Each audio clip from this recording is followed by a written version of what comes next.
കരുത്തേകണേ ഈ കരത്തിനേകണേ, കരുത്തേകണേ ഈ കരത്തിനേകണേ. അന്ന് ബോംബിൽ തീർന്നു പോയ വലത് കൈയിനും ഇറാന്റെ മക്കൾക്ക് അഭയമായി കരുത്തേകണേ, കരുത്തേകണേ ഈ കരത്തിനേകണേ. പ്രിയരെ, ലോകം ഉറ്റുനോക്കുന്ന ഒരു നേതാവാണ്, ഒരു ഇസ്ലാമിക പണ്ഡിതനാണ് ഇറാൻ്റെ അമരത്തിരിക്കുന്ന ആയത്തുള്ള അമീനി. ഗൈസ്, നിങ്ങൾ ആരെങ്കിലും ശ്രദ്ധിച്ചിട്ടുണ്ടോ? ഞാനൊരു കാര്യം ഉണർത്താനാണ് ഞാൻ ചാനൽ വീഡിയോയിൽ വന്നത്.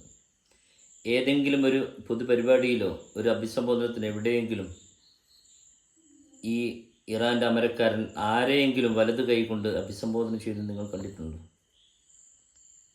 ആയത്തുള്ള മുമ്പൊരു ബോംബ് സ്ഫോടനത്തിൽ വലത് കൈ നിശ്ചലമായതാണ്. പക്ഷെ ലോകം ഉറ്റുനോക്കുന്നൊരു നേതാവാണത്. മുമ്പ് ഇതേപോലെ ഇറാഖിൻ്റെ അമരത്തിരുന്ന സദ്ദാം ഹുസൈനെ കുറിച്ച് നമുക്കറിയാം.